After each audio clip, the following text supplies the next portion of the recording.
Good afternoon. I want to call the meeting to order for Oxnard City Council, Tuesday, April 21st, 2026. Madam Clerk, may we have the roll call and posting of the agenda, please? Thank you. Councilmember Perallo? Here. Councilwoman Bettis? Here. Councilwoman Rodriguez? Present. Councilmember Starr? Here. Mayor Pro Tem Teran? Here. The agenda for this meeting was posted in the kiosk at City Hall, the Oxnard Public Library, the city administrative offices, and on the city's website on Thursday, April the 9th, and the amended agenda on Wednesday, April 15th. Thank you. Thank you, Madam Clerk. Prior to closed session, we will take public comments on the closed session agenda. If anyone would like to make a comment on the closed session items, please submit a speaker card or raise your hand if you're on Zoom using *9. Can the city attorney provide the statement prior to closed session? Thank you, Mayor Pro Tem. The City Council will recess to a closed session pursuant to Government Code Section 54956.9, Subdivision D1, to confer with its attorneys. The matters being discussed are Deba versus City of Oxnard and Clayton versus City of Oxnard. The City Council will also recess to a closed session pursuant to Government Code Section 54956.9, Subdivision D4, based on existing facts and circumstances to decide whether to initiate litigation in one potential case. Thank you very much. Madam Clerk, do we have any speakers for public comments prior to closed session? And Mayor Pro Tem and council members, we do not have any public speakers in person or virtually for closed session. Thank you. Thank you. The City Council will recess to a closed session, and at 5 p.m. we'll begin with 2 appointment items, followed by the regular meeting at 6 p.m. Thank you.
Right.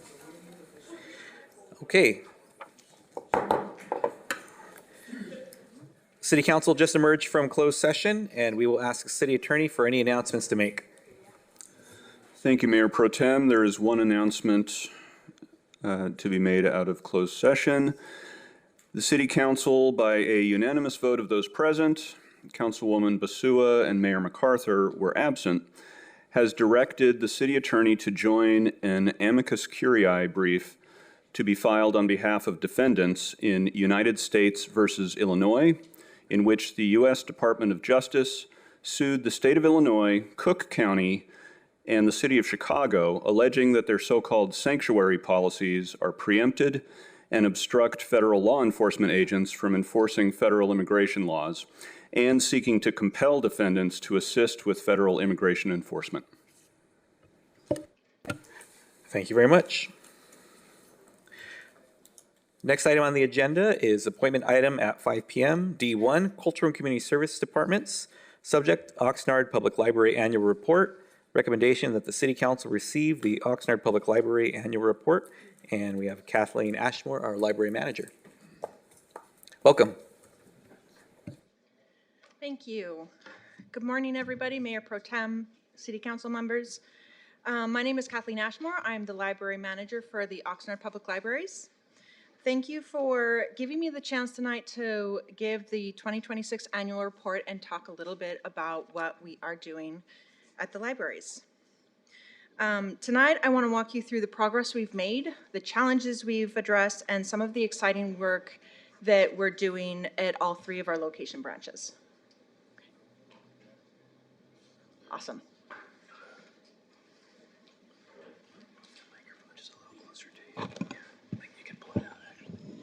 Is that better? Oh, yeah.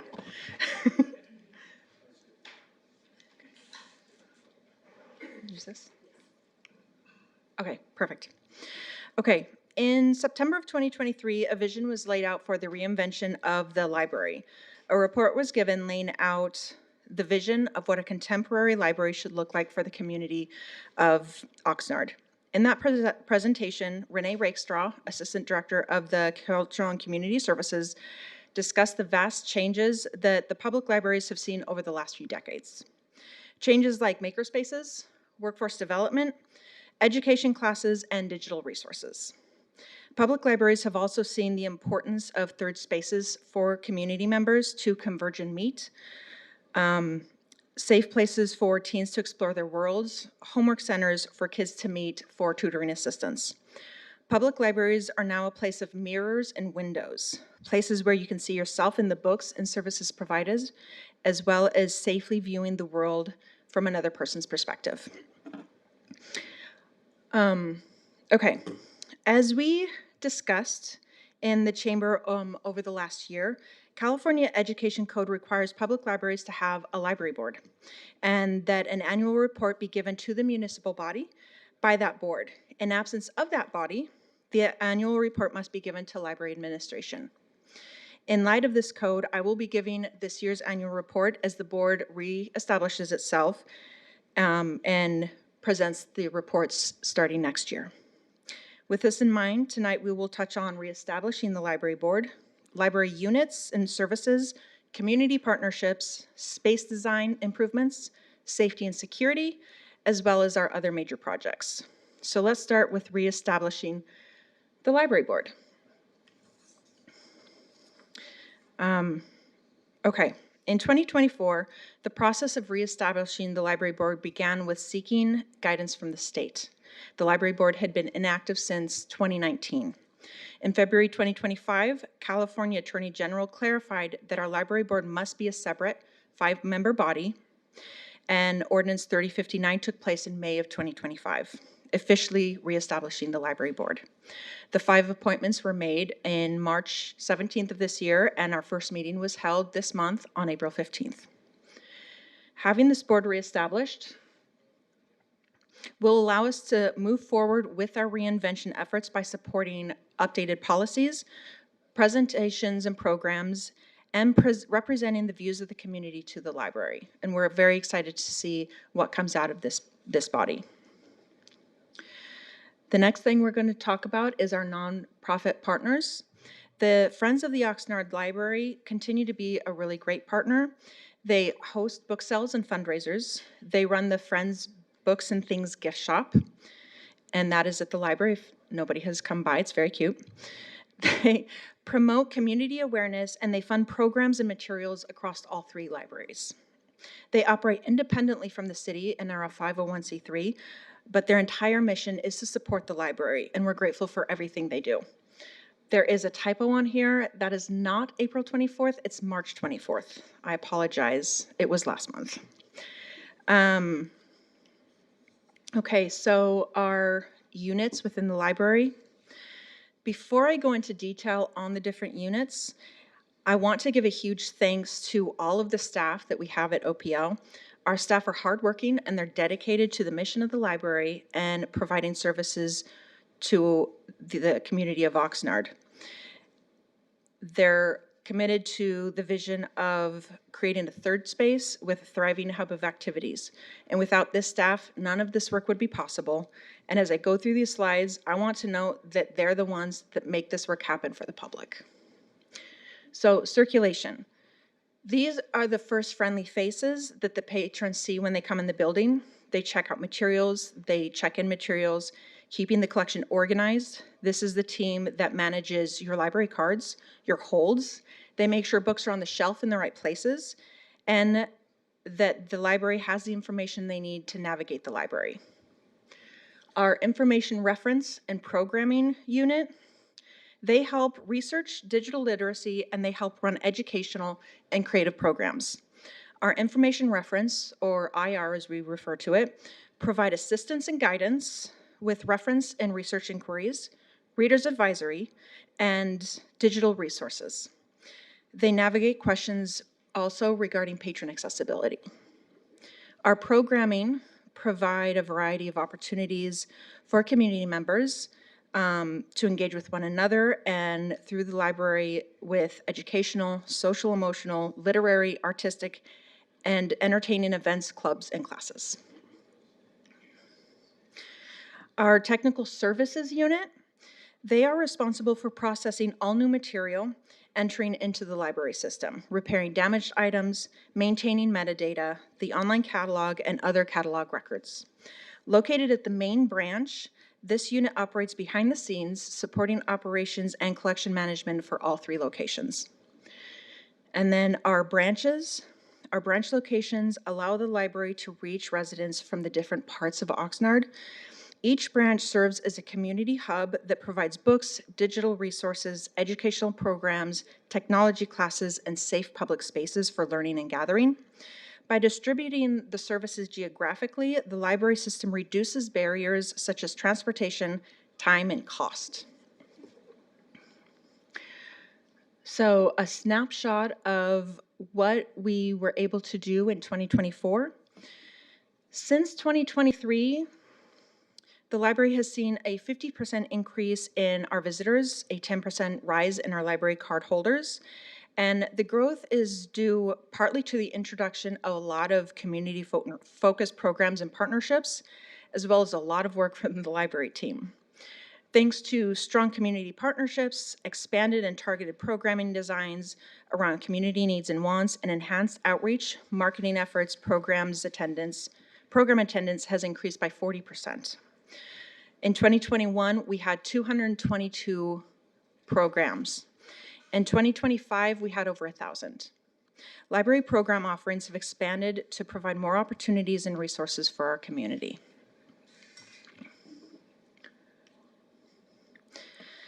So let's take a look at some of the programs that are part of our services and where we get some of those stats from. One is our Oxnard Special Populations. We have 2 programs that are dedicated especially for this population. We have the Chill Color and Craft. They meet weekly at the main library, and we have Puzzles and Play, and that is twice monthly at our South Oxnard location. For our early childhood demographic, we hold family story times, bilingual story times, music story times, and baby story times, and those all target specific age groups and family dynamics. We provide stories, musics, crafts. We also provide dance parties for our little ones, which they love. That provides a lot of social emotional learning in an environment that toddlers are, well, good at. Lots of movement. Sorry, my brain blanked out for a second. Okay, moving on. Our school-age children, we provide homework help, STEAM programming, arts and crafts, and entertaining programs for our family. For our teens, we offer native gardening, art programs, teen advisory council so that they can speak to what they want to see in our libraries, among events and programs that are presented as opportunities to provide themselves. We also have a volunteer program that assists with job skill development. For our adults, the adult programs are offered. We have senior-specific programming. We have guest speakers, art programs, crafting programs.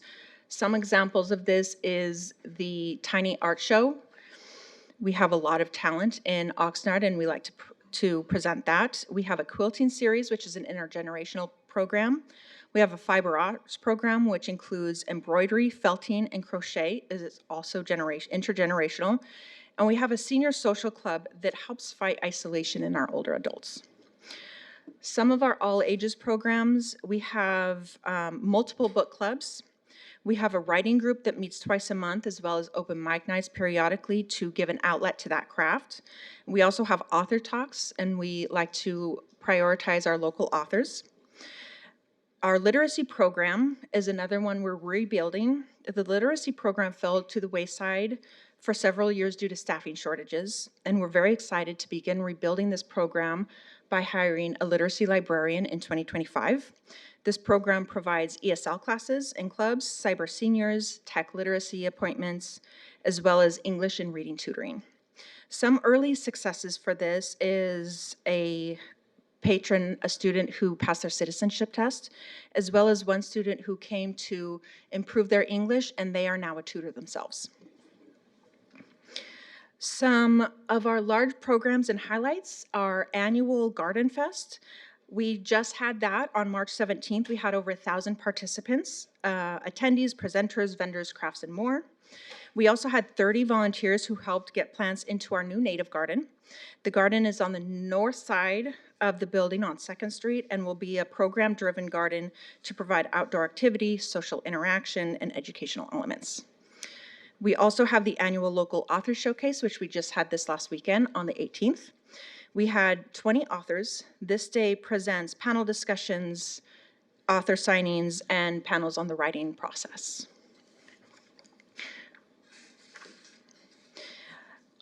With our partners, these are all of the partners we currently have that are operational. We have many others that we're working on.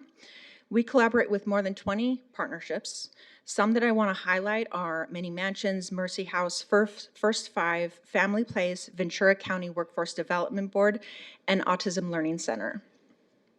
We're excited to announce that the Ventura County Workforce Development Board now has a mobile job assistance bus. It's called Workforce on Wheels, and they will be assisting patrons on the 4th Thursday of every month at the South Oxnard Library to assist our patrons. These patrons expand our reach, strengthen our services to something far beyond what we can do alone. Let's talk about our space design improvements. This is where one area where the public will really start seeing a improvement within our physical spaces. Some of the things we have done, we are updating our teen spaces to make it more comfortable and safe for our teens. We're updating our children's spaces to ensure the collection space and toys are in good shape and in working condition for the families. We're planning out maker spaces to give the public a space for tech and analog STEAM discovery. Redesigning the main library help center to make it more accessible, inviting, and intuitive for the staff and patrons. We have upgraded our homework centers with furniture that the kids respond better to, and as well as working on upgrading the technology. We have redesigned the South Oxnard Library Computer Lab from an underutilized computer space to a flex space that can be used for study, for programs, as well as computer use. We are removing outdated materials, we're reducing excess shelving, we're creating conversation spaces, we are improving accessibility, and we are opening up sightlines for safeties. And those are what we're currently working on, and this will be an ongoing multi-year project as we improve the space. Safety measures. Safety continues to be a top priority for Oxnard Library. Some of the things we've done, just to name a few, we have added a security monitor position at the South Oxnard Library. We've installed bubble mirrors to reduce blind corners. We've added Narcan dispensers at our locations. We've included walkie-talkie and staff codes to increase the speed of communication if help is needed. We're working on redesigning the help desk. We are increasing guard coverage, and we hold regular meetings with security and community partners to continue to iterate this process and continue improving. Some of the steps we have taken for staff development, we provide a lot of training for our guards and our staff. That includes safe and compassionate libraries. That is with a consultant who is an expert in the field, has come down and met with our staff multiple times. We've provided several de-escalation trainings, behavioral health and awareness, and security protocols. We also meet regularly with our security company to continue to improve communication and processes there, as well as our beat coordinators within the community.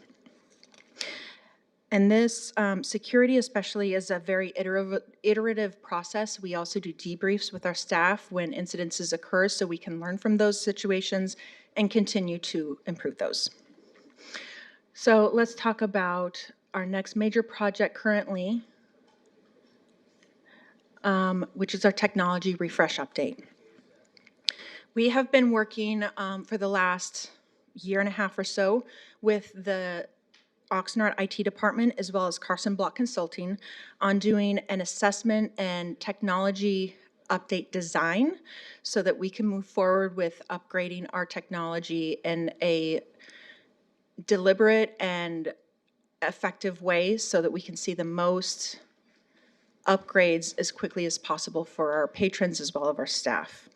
Some of the things we've done is we've assessed our current systems, we've installed new firewalls, and when I say we, I am talking about IT and the library staff. It's been a really good partnership so far. We've added new wireless access points, we've updated our filtering. Some of the next steps we're working on is replacing hardware, updating our integrated library software, applying for E-rate funding, as well as upgrading security gates and RFID systems. Once we complete the initial assessment and design phase, we'll begin putting a lot of these projects into an active build phase. And this is also very much a multi-year project as we work through each project. Oxnard Public Library is evolving, strengthening, expanding, and improving. And we're modernizing our spaces and technology. As I close, I want to show you an example of our routine programming that you can find on our libraries at the right. You can find this on any of our social medias at Oxnard Library on Instagram or Facebook. And I also want to introduce you to our library mascot. This is Barry.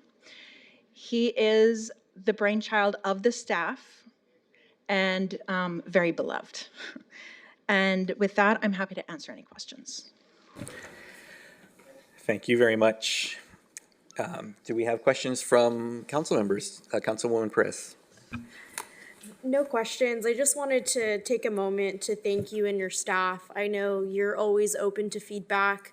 Your staff members had the opportunity to come to one of our community feedback meetings over at Haycox Elementary in Southwinds, and a lot of the recommendations that came out of that community input meeting was more investment in more programming, whether that be ESL courses, workforce pathways, STEM pathways, and even consideration, hopefully to plant the seed a bit. I know oftentimes the South End would love to explore opportunities around robotics, and so definitely just wanted to take the moment to appreciate the outreach the engagement of just getting the word out to community about the opportunities that are available and just activating the space at the South Oxnard Library, but also some of the events that have happened there with the South Oxnard block parties and other efforts that have, been pushed forward by city staff and city core and other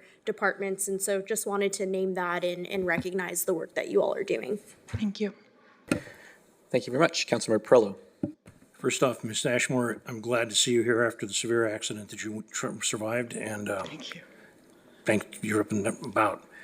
Number one, Mayor, I would like to recognize a councilwoman from the city of San Buenaventura, Ms. Liz Campos, who's in attendance. It's very rare that we get council members coming to our council meeting. Thank you.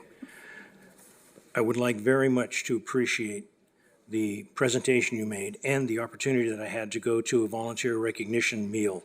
It was tremendous. I didn't understand how that worked. I learned a lot there. The improvement that can come from a library system. In this country, the library system, you don't need money. You just need a credit card. You need a library card, and you can actually do a lot of things without a library card in there.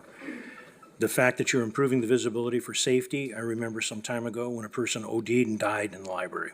Tragic several years ago, but I really appreciate you looking out for your staff and the patrons of the library. It's a big deal. In this day and age, you never know what a person's going to do that's coming into the library. A suggestion I have, during tax time, there have been requests for donations to the Friends of the Library. One party wished to make a business donation to the library, but there was not the ability to have a credit card donation. I know I mentioned that, and I hope you guys look at that, because it's an opportunity to hustle up. Some businesses do a little bit better at the end of the year, and they want to make a donation. You could possibly do very well by doing that. Certainly. But I recommend your entire staff for applause from this council. And the reason is, when I first came on this council, this was what we considered the weak sister.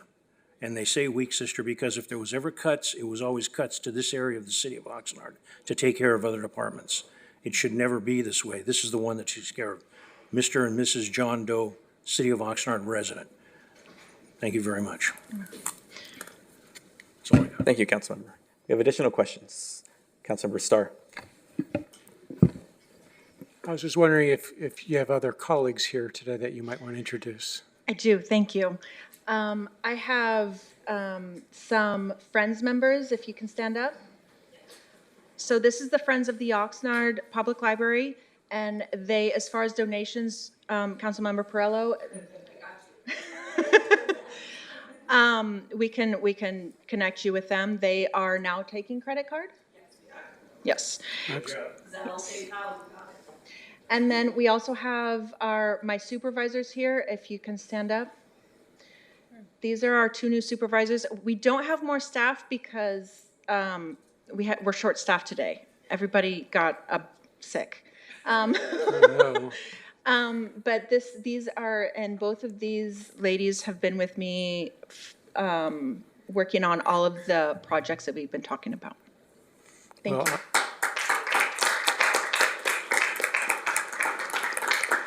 I just want to say thank you to your staff for the work that you're putting into this.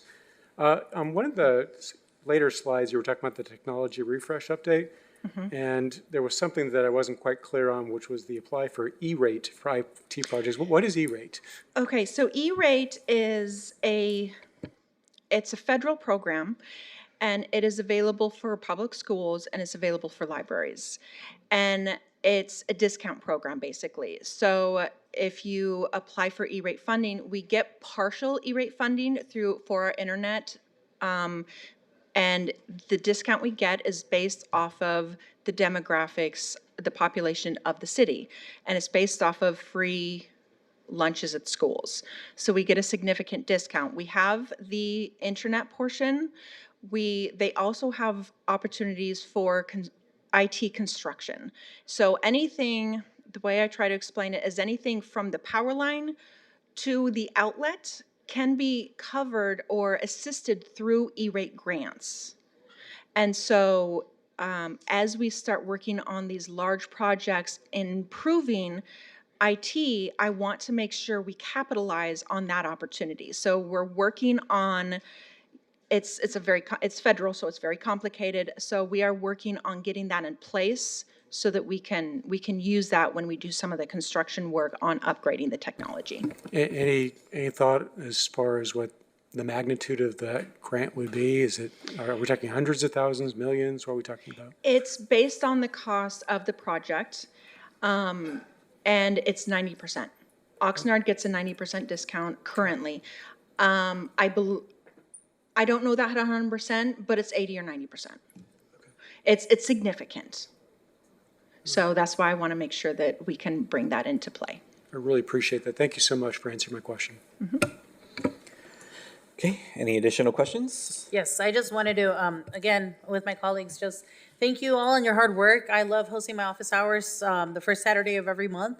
It's definitely been an adventure. I know I flagged some, concerns about like the safety and not, it's safety for all, but I also think that we should all expect to have a safe and welcoming environment to work in on a daily basis. So I just want to thank you all for your patience and for your good work because like somebody else shared, we folks are just in different places in their life. And I know I've seen the library when I was in high school. I would go every day to finish my homework before 8:30, before I get kicked out.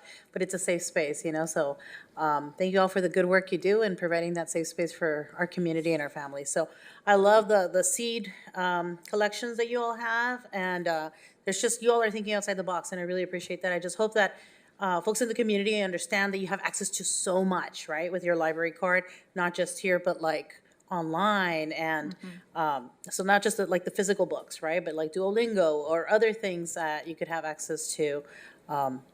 A lot of possibilities at our library. So I love the programming you all are doing. I've seen a lot of families with young kids coming and doing some, not just the reading with different guest speakers, but a lot of like hands-on learning. So I really appreciate that and keep up the good work. So just know that you can also share with us, how we can do better and support you all. Absolutely. Thank you. Thank you, Councilwoman. Okay, thank you, Ms. Ashmore. At this point, Madam Clerk, do we have any speakers for this appointment item? Mayor Pro Tem and council members, we do not have any public speakers in person or virtually. Thank you. Thank you. I want to thank you and your team so much for all of your work. I will second everything that was stated by my colleagues up here. You all do amazing work, and it's important work for every community, but especially communities like Oxnard. So thank you so much. Okay, if there are no speakers, as a receive and file, no action is required. We'll move on to the next appointment item, D2, subject presentation by the Museum of Ventura County. We will have Elena Brokaw, Barbara Bernard-Smith, Chief Executive Director, who will make the presentation. Good evening, everybody. Mayor Pro Tem, council members, city managers, city staff. Thank you so much for having me here to present to you about the Museum of Ventura County, Ventura County's premier museum. For those of you who don't know, we are an art, history, and culture museum. We were founded over 110 years ago. We have 4 sites, 2 in downtown Ventura, 1 an agriculture museum in Camarillo, and office space in, agriculture museum in Santa Paula, and office space in Camarillo. And we are the largest repository of history and culture in our county. We are guided by the wisdom of a volunteer board of directors, many of whom are here tonight. Our board chair, Dr. Dick Rush, our former previous chair, Bill Kearney, our vice chair, Al Lowe, our board member, Betsy Chess, and our official liaison from the Ventura City Council, Liz Campos. Thank you all so much for being here. I have the best board of directors that I work for. And we have over 100 volunteers who also guide the institution. And these volunteers and board members come from all over the county. So that's who is in charge of the museum. And here's what we do. Predominantly, we collect. We collect art, we collect archives, and we collect artifacts. Our job here is to preserve them, and one of our goals is to make them as accessible as possible. Every council has a different kind of pointer. This one is very cool. It's the best, absolutely. I want to draw your attention right here. This is the number of items that are available digitally And if you were to go onto your phone right now, you can go into that, and if you typed in Oxnard, you would get over 900 items that include Oxnard in the title. We use those collections to mount exhibits. We present exhibits in 6 rotating galleries. We do about 30 programs a year, which is not as much as the library. I was very impressed with the library, 15 programs a week, exhausting. We also try to bring as many people here and remove barriers for attendance. Our most recent way of doing that is we have gotten sponsors to allow us to have free attendance. Ventura County Credit Union is doing that right now. It's quadrupled our attendance. And here's who's coming to the museum. About 2/3 of them come from the county of Ventura, 25% from other places in the state, and 8% are national and international. We are an educational institution. We provide on-site school tours for 2nd graders and 3rd graders. We serve over 1/3 of the school districts in our county. 2/3 of the elementary schools here in Oxnard go to our classes, and about half of all of our school tour attendants are students from Oxnard. Because of grants, we can provide buses completely free. So a Title I schools experience at any of our sites is a completely free from start to finish. We also have a paid internship program. So students who come will have tours often from from college students who are paid over $20 an hour because we are a living wage institution.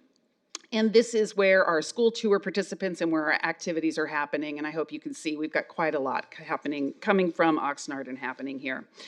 These collections, exhibits, and programs in education all serve the museum's foundational principles, which are these. We work to engage participants in meaningful experiences, and our vision is to build community and connection. And one way we build that connection is to highlight our shared history and to demonstrate the kinds of collections we have. Tonight, I'd like to use some of that collection to tell you a story about the origins of the city of Oxnard. So to do that, I'm going to go back in time a little bit, and I'm going to sort of place us here in history. You all learned this in 4th grade, but you may have forgotten it since then. So a little short history of this area that we're standing in right now. Since before they kept track of such things, it was the home to the Chumash, indigenous people.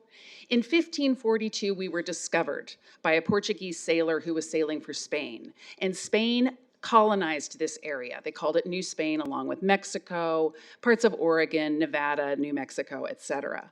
In 1769, Spain began to actively move people in here, and they did that with the missions establishment.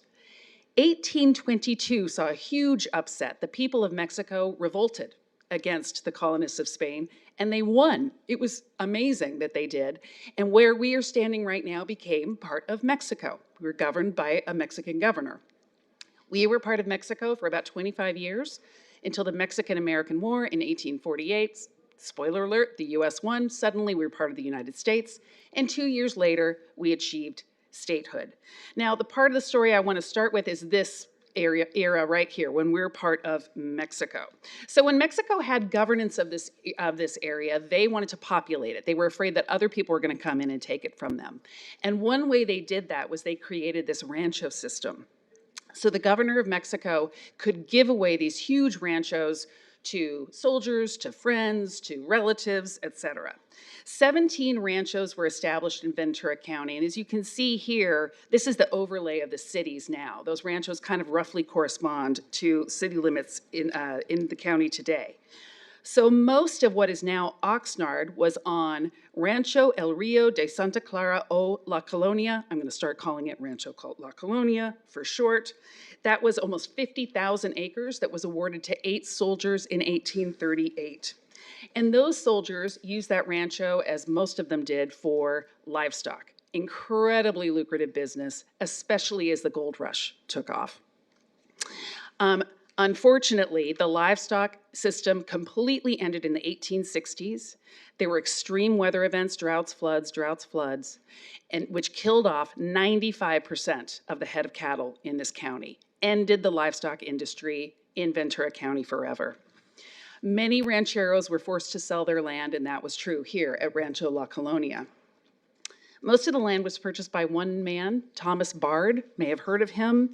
He then took the big rancho and he chopped it up into little lots. And he sold those little lots off to farmers. Some of them were people from Mexico who had lived here for quite a while. Some of them were for immigrants, mostly, as you probably know, from Ireland and Germany. Those farmers turned what had been open range into orderly, smaller farms where they grew dry crops, which are crops that need no irrigation. Corn, wheat, but mostly barley. The La Colonia Plains exploded with barley during this time, which was shipped out of the wharf at Port Hueneme. And Ventura County completely controlled this commodity. So much so that if they sent off too much barley in any one shipload, it totally drove the prices down globally. So by the early 1890s, times are good, farmers are making money, but so much barley is being produced that they are worried about an oversupply in the market. So the farmers on the La Colonia Plain are sophisticated, and they're following national, international events and are always on the lookout for new crops. One of those farmers was this man, Alfred Molhart, whose family had immigrated from Germany. He was a reader, and he read about an interesting development in 1894. The government had just passed a tariff on imported sugar. That tariff opened the market for domestically produced sugar from sugar beets. Now, that tariff was really the result of the hard work of these four men. These are the Oxnard brothers, Henry, Robert, Benjamin, and James. Their father had grown sugar. They were getting squeezed out of the market by sugar imported from the Caribbean and Hawaii. So they worked to identify a source of domestically refined sugar and modeled the European sugar beet practice. Just so you're aware, these are not beets like we eat.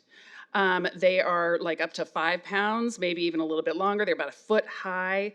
These are not, believe me, these are not beets that you would want to eat. And in fact, the only farmer that was growing them on the plains at that point was Ed Borchard, who grew them for feed for his horses in the winter. So these were not meant for human consumption. So Ed Borchard and Alfred Molhart created a plan to get the Oxnard brothers to build a refinery on the La Colonia Plain. It was an spoiler alert, it worked. It was an almost impossible undertaking. They knew that to get the Oxnard brothers to build a refinery, they had to have enough beets. And they knew that to get the farmers to grow beets, they had to know that there was going to be a refinery. So they talked the farmers into setting aside little tiny acreage, 1 to 5 acres, to grow beets. They brought those beets up to the Oxnard brothers to prove to them that they could grow superior beets. It goes back and forth, back and forth. Ultimately, I want to get it exactly right. September of 1897, the Oxnard brothers agreed to build a factory worth $2 million. That's about $80 million today. And the factory, that was September of 1897, right? The factory was up and running in August of 1899, less than 2 years later. It was a huge complex of buildings filled with sophisticated machinery. The impact of the factory changed this area practically overnight. It's almost impossible to conceive. There had been maybe 2 or 3 dozen farms on the whole La Colonia and a few stores. The factory itself needed over 700 people to operate, and it created more jobs. Like this is, it's astounding what a huge impact, what a huge footprint it had. So there needed to be more ranch hands. There needed to be more equipment building. They needed people to sow the sacks to put the sugar beets into. People flocked to the area, new businesses opened, and just a few years later, the town of Oxnard was founded, named for the brothers who built the factory. So I'm going to end my story there. This is just one tiny episode in the history of the city, but I think it is a really important episode. And I want to share with you, this is a graph that we created that shows the population growth of all of the cities in Ventura County starting in 1910. And what you're going to see here is this surge forward in Oxnard, stalls a little bit, and then it really goes forward. So you can see how, no, you can't see it because I don't know how to work it. But anyway, I will send this to you and you'll see. It's really interesting, just trust me. Oh, there we go. Here you go. So Oxnard is going, look, Santa Paula overtakes Oxnard, which is always very surprising to everybody. Yeah, I think we can be sure. Oxnard pulls forward and holds the lead, as we all know. As I said at the beginning, everything I have shown you here tonight and shared with you comes from the museum's collections. I started this research by looking at this journal that the Museum of Ventura County published in 1973 in partnership with the city of Oxnard. It's filled with history. I referenced numerous documents as we went on here today. And I want to point out, we've done a lot of things in and around Oxnard. I want to thank you for a $25,000 actual contract for services that we received from you in 2024, which made it possible for us to put in satellite exhibits. We were able to give out almost $7,500 in community grants to nonprofit organizations right here in Oxnard to help us serve our mission. But part of our collection, you have over 10% of the oral histories that we have, and almost at least a quarter of our journals are about Oxnard. You are a huge presence in our museum. And so now I want to end by thanking you for letting me present this to you, but also I have an ask. So I told you a story that happened about 125 years ago, and I'm able to do that because the museum has that story. We have oral histories, just like you heard about in our collections. In another 125 years ago, we're not going to be here, and Oxnard won't look like this. And our absolute mission is to make sure that we are collecting so that then people will understand the decisions that you all made today, that the community made today, and can understand what came before them so that they are positioned to make better decisions in the future. So, to that end, we would like to actively collect oral histories from people in Oxnard. We just collected former Mayor John Zaragoza's oral history, actually, as a matter of fact. People can send us photos, that QR code, send us photos, and they will go into our collection, and they will be part of the official historical record forevermore. And here's a whole list of other ways that we would love to partner with Oxnard, formally, informally, whatever may happen. And lastly, we do have exhibits. Our 2 exhibits in Ventura are closing this Sunday. I highly recommend that if you can, you take a look at them. They're wonderful. And our Smith Gallery and Enfoque and at the Ag Museum are up for another year. And thank you so much. Great, thank you very much. Okay, do we have any questions from council members? Yes, Councilwoman Perez. Just a comment. I want to thank you for your presentation and the really uplifting the importance of knowing our history and where we started and the direction that we're going into. I think a part of some of that history as well is the upliftment of the Japanese-Mexican Labor Association and the sugar beet strike and the need to continue to fight for worker protections, livable wages, especially because our community here in the city of Oxnard is a large agricultural community, a large farm worker community, and definitely folks are still kind of paving the way to ensure that that legacy and that history is incorporated in that direction. And so really appreciate the foundation of the presentation and the work that we will continue to do as a community. Thank you, and I'll just tell you, I ended the history the year before the labor strike with the Japanese-Mexican Labor Association, and we're doing an exhibit about it in 2 years. So, working with Frank Barajas, Oxnard resident and scholar. Thank you. Thank you. Additional questions? Councilor Perello. Just a comment. I really appreciate this. I've been to your museum a couple of times. I appreciated the time that I went to the Ag Museum in Santa Paula. There were things from the family that are still there, but thank you. Thank you. I really appreciate that you're trying to capture everybody's stories. I was a little embarrassed with all those pictures, but thank you very much. I especially want to highlight the Enfoque exhibit that you all have had at the Santa Paula Agricultural Museum. That has just been phenomenal, just showcasing a lot of local people from indigenous backgrounds and just highlighting their stories, and it's been absolutely wonderful. I know it was there for a few months. I'm not sure if it's still up. Okay. I think it's been up for a year, but I loved it. I think it's every time I go, I see something new. So thank you for all that good work. Okay, additional questions? Councilor Starr. Yeah, I just want to say that your museum it's a jewel. It's a secret jewel. And so few people even know about it. I wasn't actually familiar with everything that you offer. And I'm looking forward to the day when I can actually go visit and have a little bit of a tour there. So thank you so much. You've really opened my eyes here today. Thank you. Okay, anything else from folks? And, oh, well, we have to see, do we have any public comments, Madam Clerk, for this item?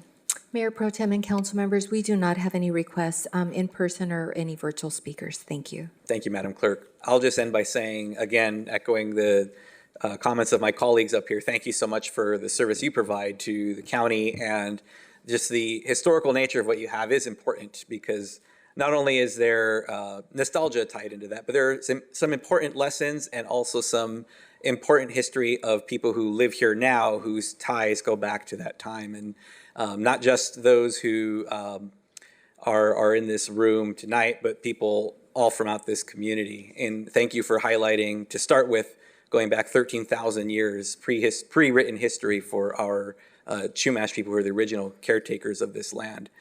And I'll end by saying that anything that folks have that they would like to submit, if they feel it's of historical value, if it's from the previous century, they can use that QR code and other ways to do that, right? Yes, absolutely. Yes. Okay. And I only bring that up because I've spoken with the city manager about this, and we now have a formal archive here, actually at the library, as I understand. And anyone who's watching this and listening now, if you have a tia or a grandparent or somebody who has been holding on to things, I had a former colleague who had a death in the family, and her family member had all of these things that were publications and mailers and things that were just kept orderly at her home, but they dated back to the 1950s, 1960s, and really showed Oxnard, and they were very well preserved. And so there are people out there who have that stuff and may not know what to do with it, and so the museum is certainly one, and we have our archive here as well. So again, thank you very much for all of your work. Thank you.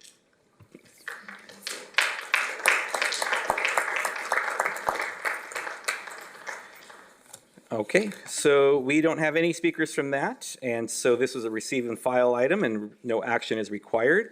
We have about 10 minutes until we can start the regular meeting, so we will take a short recess and we will reconvene at 6 p.m. Thank you.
Good evening. I want to call the meeting to order for the Oxnard City Council and Oxnard Housing Authority for...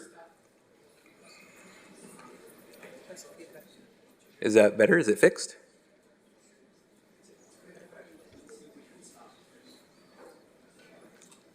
Give us a second, folks, while we have a technical item addressed.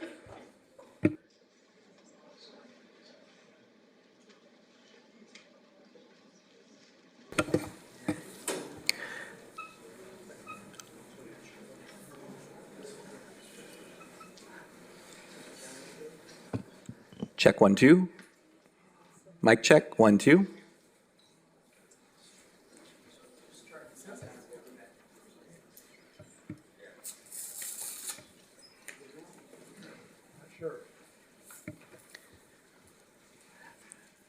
Is the feedback still there? Can you all hear it? Are we good? Okay. All right, let's start over.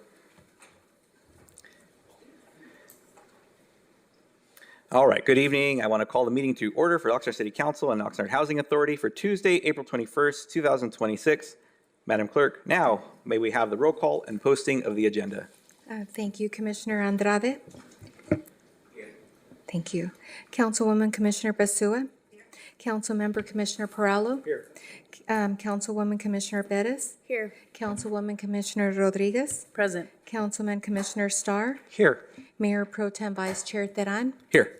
The agenda for this meeting was posted in the kiosk at City Hall, the Oxnard Public Library, the city administrative offices, and on the city's website on Thursday, April 9th, and the amended agenda on Wednesday, April 15th. I also have an announcement.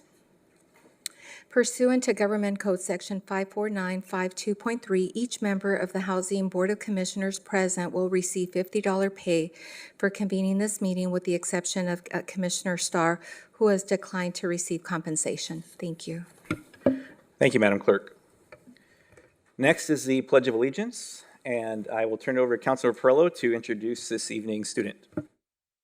Good evening. It's a great pleasure to have a student come from Santa Clara High School, Ms. Sabrina Rodriguez. There had been pretty much a pattern of all the public schools coming to here, but there is a very important and historical school in the city of Oxnard with a long history, Santa Clara High School. And I'm very grateful that I was able to get an individual to get a hold of Ms. Sabrina Rodriguez, and she can make a Pledge of Allegiance for us. Thank you.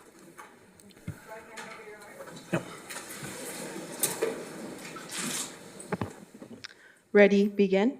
I pledge allegiance to the flag of the United States of America and to the republic for which it stands, one nation, under God, indivisible, with liberty and justice for all. Thank you. You may be seated.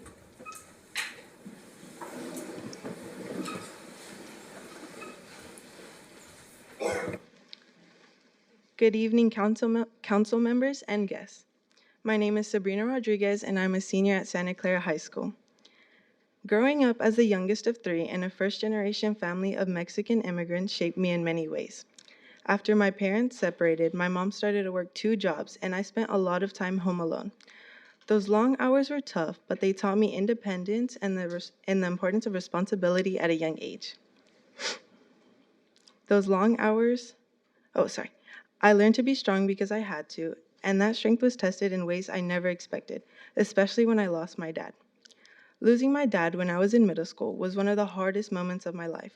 It is a pain that stays with me, and for a long time, I didn't know how to talk about what I was feeling. I kept everything inside because I thought staying quiet meant staying strong. As I've gotten older, I've realized that silence doesn't protect you, it just delays the healing. Even though I struggled to express my emotions, that loss has taught me the importance of finding the strength to keep on going, even when life feels overwhelming. It also showed me that vulnerability is not a weakness, but a step forward toward understanding yourself. Sports have always been a big part of my life. I started to play when I was about 4 years old, and as I got older, they became the place where I learned discipline and teamwork. At the beginning of my sophomore year, I tore my ACL and my meniscus during volleyball, but I kept playing through the pain before finally getting surgery in the middle of my junior year. The recovery was long and difficult, but it taught me how to stay focused and patient. It also reminded me how much support I had around me and how important it is to keep pushing forward. When I was younger, I thought I had to keep everything bottled up inside to take care of myself. Now that I'm 18, I realize the importance of accepting help. During my time at Santa Clara High School, I've tried to take advantage of every opportunity. Through the Arizona State University Dual Enrollment Program, I've completed 5 full college-level courses and earned the Leadership for Change certificate. I was also honored to receive the Society of Women Engineers Award, which meant a lot to me because it showed that my efforts didn't go unnoticed. I have also served as a student ambassador at events like the Santa Clara Elementary School Auction Dinner and the Knights of Columbus dinners. On campus, I'm involved in 11 clubs, including ASB, AVID, National Honor Society, and Campus Ministry. Being a part of these clubs has helped me grow as a leader and reminds me of the importance of helping others. One of my personal goals is to always be someone people can rely on. Looking towards the future, I plan to continue my education and pursue a career in the medical field. I want to make a meaningful difference in people's lives and use my experiences to help others. I hope to keep growing both academically and personally so I can build a stable and successful future. Most of all, I want to give back to my mom and my family who have supported me through every challenge. Their sacrifices motivate me every day, and I want to make them proud by turning my goals into reality and helping others along the way. I want to express my deepest appreciation to my family, whose love and belief in me have been the foundation that carries me through every challenge and every success. To my teachers, thank you for your patience, your guidance, and for seeing potential in me even when I struggle to see it in myself. You have shaped not only my education, but also the person I'm becoming, and for that, I'm eternally grateful. Lastly, I want to thank the Oxnard City Council for allowing me the opportunity to present here today, and for giving young voices the chance to share their stories, struggles, and triumphs. It is an honor to be heard, and I deeply appreciate the time and space you have given me. Thank you, and have a blessed night.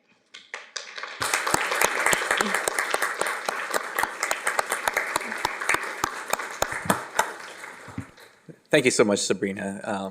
Your story definitely rings with me. I could see a lot of head nods in the audience and my colleagues up here. So thank you so much for sharing it and for all that you've done and all that you're going to continue to do. I think you have about half of the room over here who's here in support of you. Would you like to point out some of our supporters that are here with you? Yes. So right here, I have my mom, my brother, and my sister. I have my family. I have my best friends, and I see a couple teachers. I know Miss Alcala in the front right here, and our English teacher, Miss Ramsey, in the back, and Mr. Madrigal también. Awesome, thank you.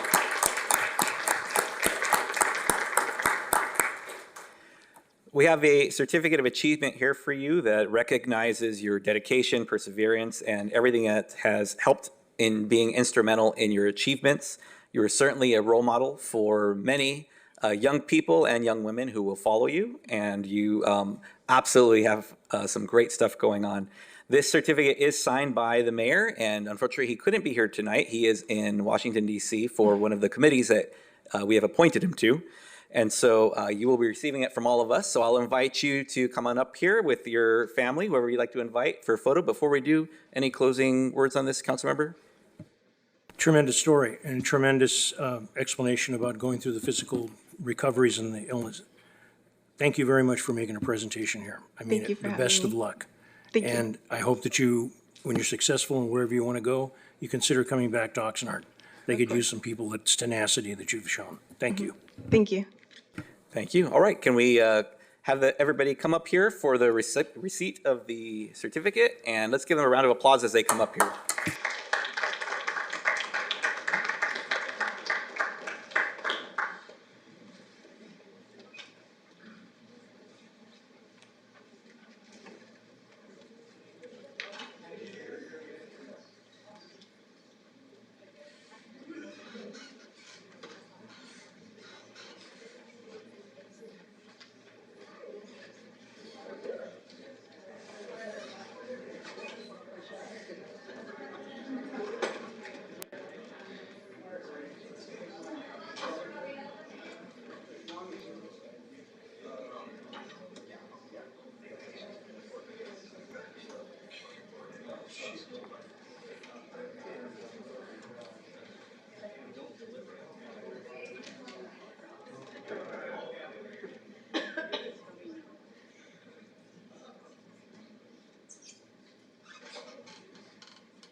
All right, let's go ahead and move into the next agenda item here.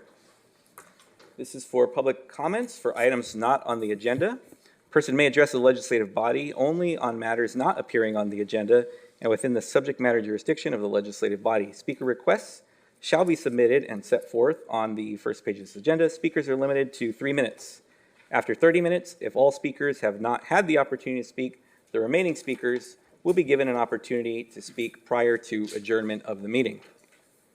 The legislative body cannot enter into a detailed discussion or take action on any items presented during public comments at this time. Such items may only be referred to the city manager, executive director, secretary for administrative action or scheduled on a subsequent agenda for discussion. Persons wishing to speak on public hearing items should do so at the time of the hearing. Anyone wishing to speak on items not on the agenda and non-action items, please come forward and fill out a speaker card, or if you are joining virtually, please press *9 to raise your hand. With that, we have a number of speakers this evening. Thus far, I am at 9, with a few more coming up here. Thank you very much. Our first speaker will be Mario Riley Sr., to be followed by Chris Castanon. I'm going to yield my 3 minutes to a video that I think is supposed to be played, so I'll do that. Mr. Riley, just to confirm, you're asking that we queue up part 1 of the video? Okay. Thank you, Madam Clerk.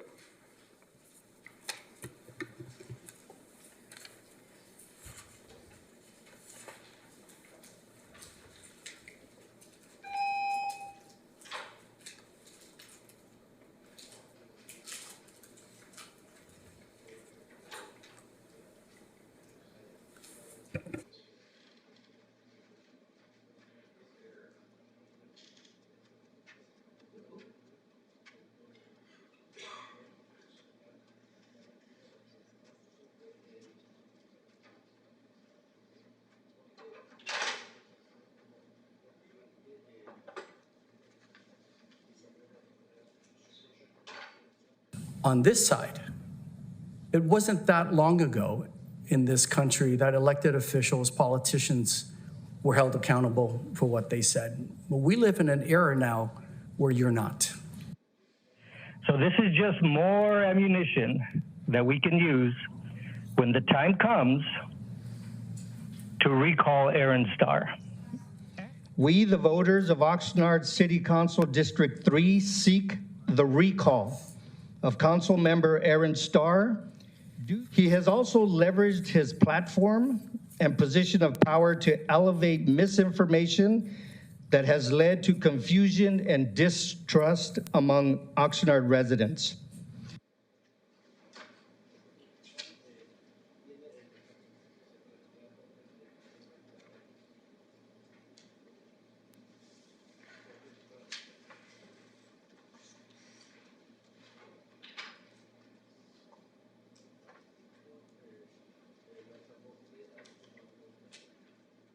I had a whistleblower approach me and laid out what was going on. So to me, that is a theft. It is fiscal because we're paying somebody and they're not actually doing the job.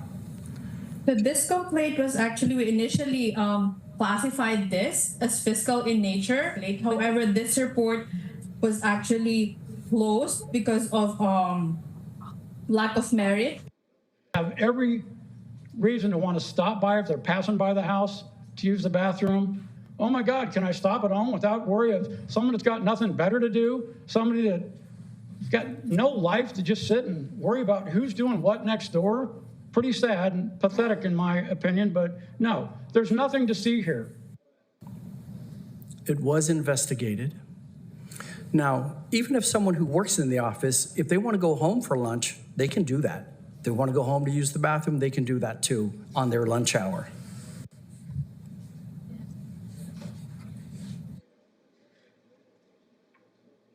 I think the characterization of what's happening was not exactly what was happening.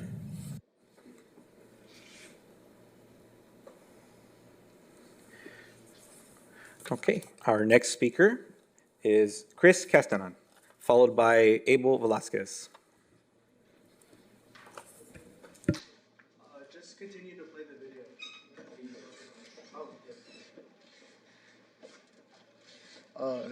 Continue to play the video. It's Chris Castanon. Yes. Okay, we're going to queue up the video for part 2, correct? Yes. Thank you, sir. Thank you, Madam Clerk.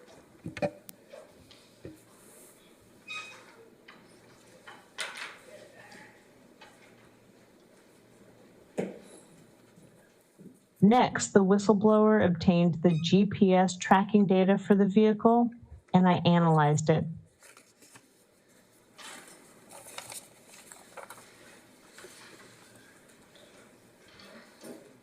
The data covers 174 workdays when the truck was used. Employees are allowed a 1-hour lunch break and 15-minute breaks mid-morning and mid-afternoon. So the most the truck should be at non-work locations like home or a restaurant is 1.5 hours per day. But the employees' fieldwork locations are usually on the opposite side of town from the employee's home, so home is not a convenient place to take a 15-minute break. It's far out of the way. A typical workday started with a 10-minute drive from City Hall, where there are employee bathrooms, to home. The stop at home could range from a few minutes to over 2 hours, then 10 minutes back in the other direction, past City Hall, keep driving to the opposite side of town, where the person's typical work locations are.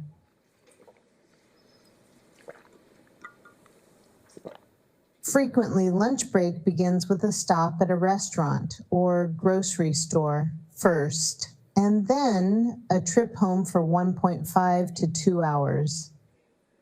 Afternoons often include yet another trip all the way across town to home, then back across town to the work locations. Certain locations with scenic views are regular stops as well for longer than 15-minute breaks. 86% of the days this truck was used, the stops at non-work locations exceeded the time allowed for lunch and breaks by a lot. And that's just the total time the vehicle was stopped at these locations. When you add the time driving back and forth to an out-of-the-way home, there's not much time left in the day to actually do work. City administrators told the council they spoke with the employee.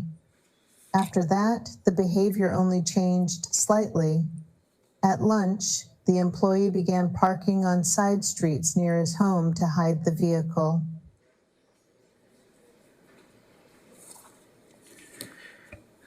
Okay, our next speaker, if that concludes that part 2, is Abel Velasquez, to be followed by Alicia Purcell.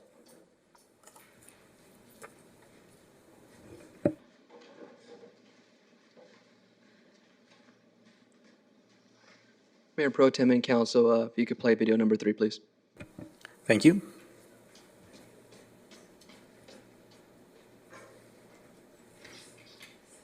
What did Aaron Starr do? He complained the council was told it was a nothing burger. He spoke with permission of the whistleblower. He did not identify the employee. He sought to protect taxpayer funds. Because the whistleblower report was not clear, it looked like it was a non-financial item. It looked like it didn't have anything to do with the city, and yet that turned out to be not the case.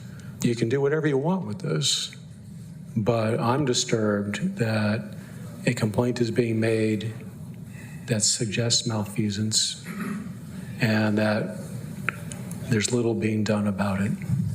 And that, to me, is the bigger issue.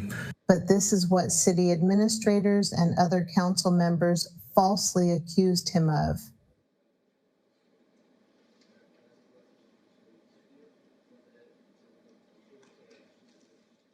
When things are stated that are wrong, that are incorrect, that are misinformation, disinformation, or bashing staff, I will, as the head of this organization, speak up and clarify the record. As a council member, it's extremely troubling when there are accusations made and there's no facts or evidence. Somebody that would belittle somebody to go back to their own home if they were near to use the restroom, I don't know what kind of human being you are. But when a councilman makes a claim that it's a theft, I don't know if the word slander counts in this case or it even fits, but it sure disrespects a lot of good public employees. And Mr. Starr, I think you were wrong on that. Here's my facts and evidence. Where are yours? Some in this story are lying, spreading misinformation, and disrespecting the taxpayers who pay the bills. But the data says it's not Aaron Starr.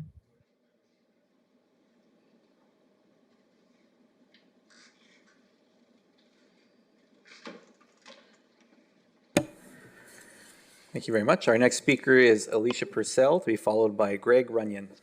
I'll be brief. Thanks to the speakers, first of all, for helping me play the video. The data says there is a problem. The city has the data, yet your top administrative staff told you that they investigated and there's not a problem, that it's just normal lunch and conveniently located bathroom stops. But that just isn't true. That's not what the data shows. Either they didn't investigate but told you that they did, or they knew they were telling you something that wasn't true, but neither one is good. The city manager has turned this subject into a circus instead of just handling it correctly when the whistleblower complaint came in the first place. What's right in front of our eyes is that some are using public resources to help the recall attempt. That's what's going on. And that's another problem. A conviction for appropriating public funds for personal purposes, like making videos to support your friend's recall effort against a council member you don't like, a conviction comes with a 2 to 4 year prison sentence and disqualification from future public service. This is not trivial stuff. And before anyone tries to weave some kind of new story to claim some of the other locations other than the home that I include in my calculations might be work locations, the data pattern itself just tells me that's not the case. I'm confident that's not the case. So thank you very much. Our next speaker is Greg Runyon, to be followed by Ray Blattel. Good evening, Vice Mayor and Council. I guess I'm going to be like the recess between all this, but I'm here. I don't know if any of you know, May 7th is the National Day of Prayer. And I know that a lot of people have had a lot of, I think, misconceptions in the last few years. National Day of Prayer is not something that the current administration brought about. It's been for quite a while. And in Oxnard, that I'm aware of since I've been here, we have never had a National Day of Prayer. We have always allowed the county to do what they do. And this year, a group of a few pastors and myself and another community leader decided that we would like to pray for all of Oxnard, all the residents, not Republicans, not Democrats, not women, not men, not young, not old, for all the residents, for our leaders, for you on the council. We are going to meet May 7th at Lions Park. All the other parks, they were full, so we're kind of taking it as this is a good place to go. So it's going to be at 6 o'clock. I was able to invite a few of you personally, and now I'm inviting the rest of you on the council to come. It is a day where we are going to pray. We are not going to politic. We are not going to have a rally. We are not going to praise the president. We are not going to persecute the president. We are not going to allow any protests. This is a time where I believe with all of my heart that what our country needs is to return to a country that's built on diversity, but on a foundation of morality and good. The rule that most of us know, treat your neighbor as you want to be treated. But it also says to do something else. It says love your enemy. Pray for those who persecute you. To treat people with dignity and respect, not because they deserve it, but because God, the same God that created you, created them. So we're going to pray for everybody. And I encourage you, no matter what your faith, no matter what your background, no matter what your whatever, come and join with us. We're not going to be there more than an hour. And I'll say this quickly, because of that, with a bunch of preachers and pastors, we're not giving the dignitaries a chance to speak. We're there to pray for you and to pray with you. So May 7th, 6 p.m., Plaza Park. We'll be done by 7. Thank you. What did I say? Well, thank you for reminding me. See, you're all paying attention. It was a trick. No, Lions Park. Thank you. Thank you very much. And Mr. Blattel, to be followed by Sarah Wilczewski. Thank you. Mayor Pro Tem, I've been elected by a group of people. There's 11 people on this list to speak for them. So the city clerk should see some strange. We'll reset the timer in a moment. Yeah. Finish your thought there, Mr. Blattel. I'm sorry? Finish your thought. I'm asking for 6 minutes. You're asking for 6 minutes. Okay. I would like to address that you have had, I see 11 names here. Are any of them here in person? Are they all virtual? They're all virtual. They're all virtual. So as a presiding officer this evening, I'll recognize that there's nothing in our procedures manual that states that the people who are giving you their time can't be virtual. I do worry about a precedent we're setting on this, but to be fair to you, I will grant you the 6 minutes based on the people who did this. But if they were here in person, I would ask them, have you submitted a speaker card? Can you please raise your hand if you're here? So the equivalent of that is I'm going to call their names, and if we can get at least a for you to raise their hand, hitting *9 if they're with us virtually, just so we can have for the record who has signed up to speak and is given you their time, so the clerk has that, okay? Let's proceed with that before we go to your 6 minutes. So first we have Sylvia Robles. Can you hit *9 to please raise your hand? Is that the hand that's already up? Or, okay. Then we have, is it John Nickel? John Nickel, it's cursive writing. No, it's No? not. Okay, well. Greg Capps? No.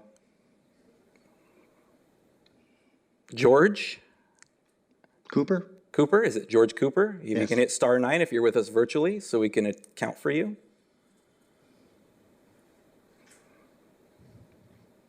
If you can hear us, Mr. Cooper, *9, please. You have the same list as I do, Mr. Blattel. Who is number 2 there? Can you read that? It's Fabio Vitale. Okay, Fabio, can you please hit *9 to raise your hand if you're with us to give Mr. Blattel your time?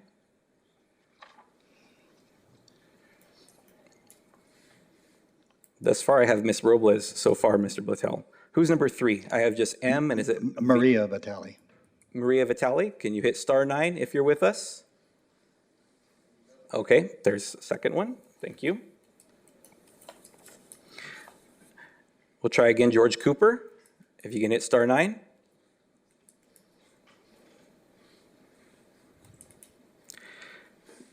What is number 5 there, Mr. Blattel? His name is Dennis. Dennis. We have Dennis with us to hit *9, please. And just to be fair, Mr. Blattel, if they were not here to raise their hand, this is the equivalent I'm doing with this. I'm just Understand. trying to be as fair as I can. So Members- Mayor Pro Tem- excuse me. Mayor Pro Tem, I'm sorry, I just want to point out something that the number that ends with 2327 happens to be Fabio Vitale's phone number, so I don't know if he's having technological issues with raising his hand, but I'm just telling you, Well, thank you. We'll come back to that one then.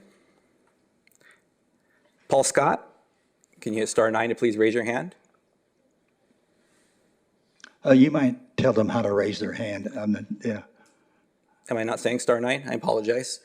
If you can hear me, if you're on the Zoom right now, can you please hit *9 on your phone? That will activate the raise hand feature for a virtual caller. Is it #9 or *9? I believe it's *9. Am I correct on that, Madam Clerk? I think we have it in the script here. Oh, now we got 3. Okay, so it looks like that's Paul Scott. Thank you. How many do you need? We're at 3 right now.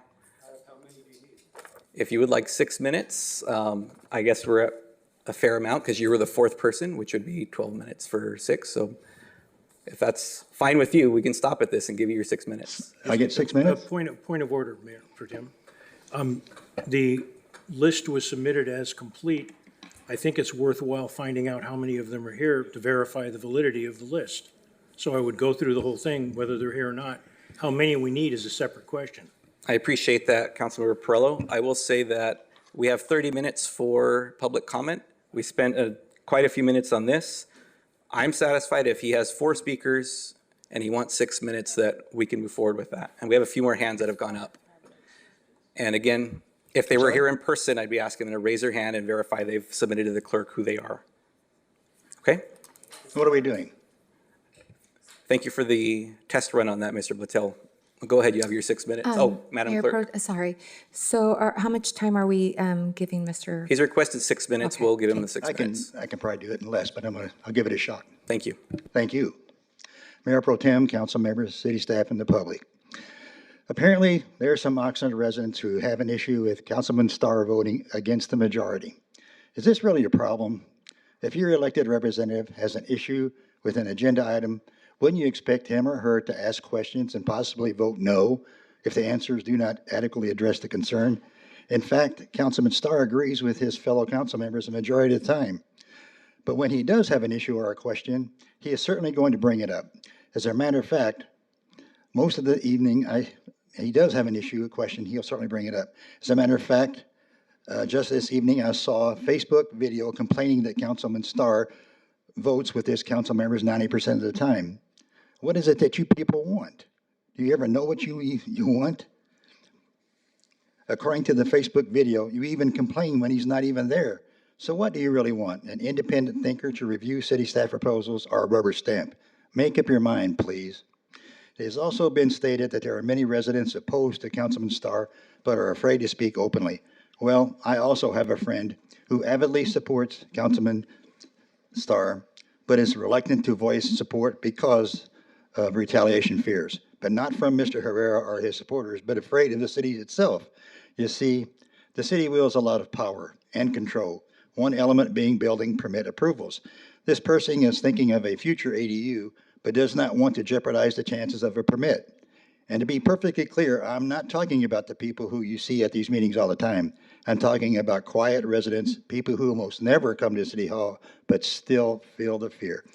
Councilman Starr has caused to implement several measures to amend the city's processes, one being Measure M. It has been written that this measure resulted in a very low number of residents who make comments post-measure. This is absolutely false. Most residents in Oxnard are apathetic to City Hall. Many don't want to get involved, and many think it makes no difference anyway. Resident participation in city meetings has always been low, except when residents want City Hall to help control their rents, want City Hall to keep ICE from the city, or local bargaining units who want work issued only to them locally. Then and only then do you see the City Hall seats filled and people standing. If one pays attention, there is just a handful of people who frequently participate in City Hall. And these people mostly speak to issues relative to the entire community, not just for their own benefit. Prior to Measure M, committee meetings were conducted mid-afternoon. Now, how are the working public supposed to participate in City Hall meetings when they are employed during the day? Moving the meetings beyond normal working hours allows residents to participate if they so choose. Remember I just said about apathy? I personally have attended city meetings where I was the only sole participant other than city staff. And what about the court cases due to Aaron Starr? Has he not prevailed in at least 70% of the time? Does this make him wrong to seek just and needed reform? Weren't the court cases relative to forcing the city to follow the law? I'm talking about the IUF illegal fees now, or the goal to improve City Hall processes and our transparency. None were for his own personal gain, as alleged by people who don't like him.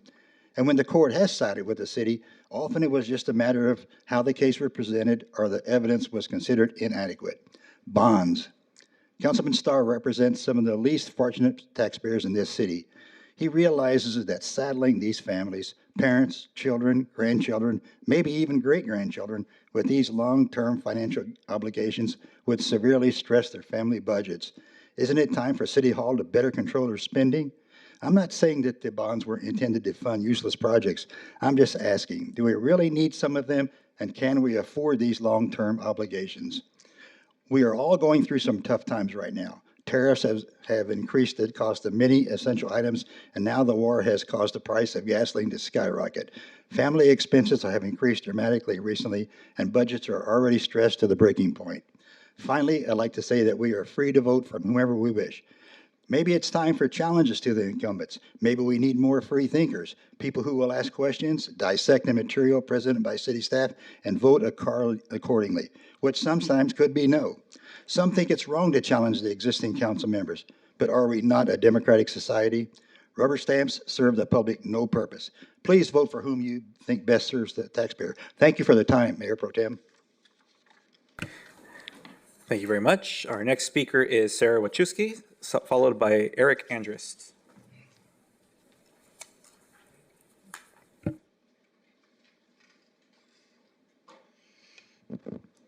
Good evening, Mayor Pro Tem, City Council, City Staff. My name is Sarah Wachowski, and I'm a volunteer with 805 and DocuFund. I'm here to read the latest kidnapping numbers.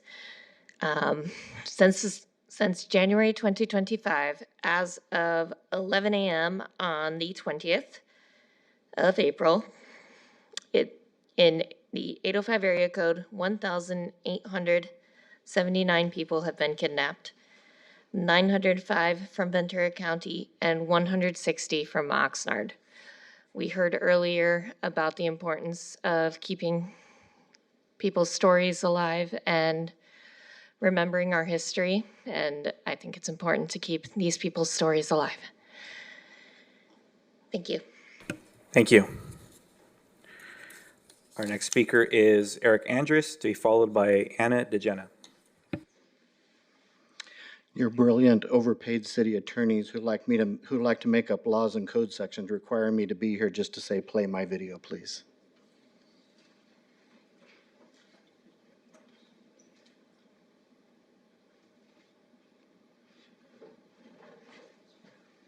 Is it my turn? This is Eric Andrus. On January 27th, Councilmember Starr discussed a specific whistleblower complaint. City Manager Alex Nguyen and City Attorney Stephen Fisher were in the room. Neither stopped him. Then Alex Nguyen used the Measure M transparency process, a mechanism voters approved to hold city government accountable, to produce a video attacking Aaron for coming to the aid of that whistleblower who felt their complaint had been bypassed. Their silence was either consent that nothing wrong was being said, or they were building an arsenal to use against Mr. Starr. What came next was out-and-out retaliation. Which brings me to Councilmember Bert Perello. On April 4th at 11:28 p.m., you all received my special use permit application for a nonprofit arts and heritage center at the Henry Levy House. The following morning, starting at 6:01 a.m., Bert used his city email address to forward it to senior city management, to the entire city attorney's office, including the supposedly impartial hearing officer presiding over my dog barking hearing, to a planning commissioner who has made himself a foot soldier in the Aaron Starr recall effort and who will vote on my SUP, to a cultural heritage board member who makes decisions about my historic property, and to neighbors who regularly try to make my life difficult. I have the emails, the timestamps, the full recipient list, all obtained through a public records request. Because of your need for gossip, Bert, the entire city will now be turning their communications over to me for the last year in full. Then your apparent girlfriend put down her box of wine long enough to call in at the last council meeting to attack my project, imply I was begging the city for money, and mention I moved here with my husband, a backdoor attempt to out me publicly. My life is frankly none of your business, Deirdre Frank. Most people already know I'm gay, but thank you for disparaging my relationship with my partner of 38 years who passed away in 2023. Bert, you sat there and said nothing. Mayor MacArthur, you've been to my house multiple times. I campaigned for you. I've given you help and advice. You knew she was wrong. You said nothing. I have stood at this podium repeatedly and laid out a pattern of conduct by Alex Nguyen, twice reprimanded by the district attorney, that I can only describe as dangerously irresponsible, from the misappropriation of PEG fees to a manufactured vendetta against Treasurer Phil Molina. I now have more than enough to make that case publicly, and I intend to, starting with a federal complaint over the misappropriation of PEG fees. When I moved to Oxnard, all I wanted was to live quietly in my historic home and be left alone. If the people in this room had treated me decently, you never would have heard my name. I know some of you think I haven't been kind to you, but holding elected officials accountable for documented misconduct isn't unkindness. It's citizenship, something you all should try more often. You brought this on yourselves. Thank you. Okay, thank you. This is Eric. Okay, our next speaker is Dr. Anna DeGenna. Before we proceed, Council, we're just after her comment, we will be at the 30-minute mark for comments. I'll entertain if the Council wishes to continue. She is speaker 9. We have 14 now speakers. What would the Council like to do? How would you like to proceed? I'd like to move to suspend the rules so that the remaining speakers that we currently have can speak. Okay. I want to suspend the rule so that the remaining speakers can speak. Okay, we have a motion. Do we have a second? I'll second that. Okay, we have a second by Councilwoman Rodriguez. Madam Clerk, can we take a vote, please? Councilwoman Basua? Councilmember Perallo? Yes. Councilwoman Perez? Yes. Councilwoman Rodriguez? Yes. Councilman Starr? Yes. Mayor Pro Tem Teran? Yes. And this motion carries 6-0. Thank you. Thank you very much. Dr. DeGenna, you have the floor. Thank you very much and good evening. Thank you for allowing me a few minutes to speak with you. My name is Anna DeGenna and I am the superintendent of the Oxnard School District. Very opportune that we started this meeting today with a student from Santa Clara High School, where I had the pleasure of being a student and a teacher at the very start of my career. Now I sit in the great position of superintendent of the Oxnard School District and come to you as an ask for partners in collaboration. We share a city, and we are equally responsible, I believe, to make sure that we're building a city that we're preparing for the future. And I think it's important that in doing that, we don't just say it, but we work together and we support each other. I have sent all of you an email recently asking for an opportunity to collaborate with you, inviting you to meet with me and my fellow school leaders to share with you a little bit about our schools, about what it is that we do, not just in the education arena, but in the arena of basic resources for our family, child nutrition, enrichment opportunities, sports, etc. And I could go on and on. We have a partnership with you already in a variety of different ways, and I want to find an opportunity to expand on that partnership. I would like to thank Councilmember Perez for having responded to my email, and I believe we have a meeting in a couple of days. And I look forward to the rest of your responses. I think it is very important that we work together for the support of our student and our community. It has come to my attention over the last year some negative comments and remarks that have been made about our schools, our students, and what it is that we do. And rather than just living by those comments, I ask you for the opportunity to share with you what it is that we do, who it is that we are, who we serve, and the way that we serve. So I ask you to please consider my invitation to meet. I will accommodate my schedule to meet yours. I will work with my principals to also accommodate their very busy schedules to meet yours.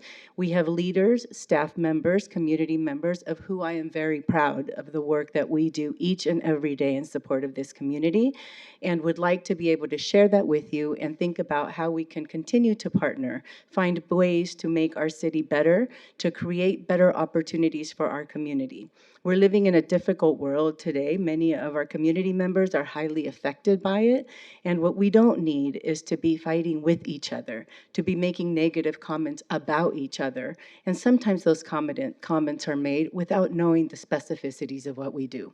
So while I hold you all in respect for the positions that you have and what you do for our city, I ask that you do the same for us as educators in the community.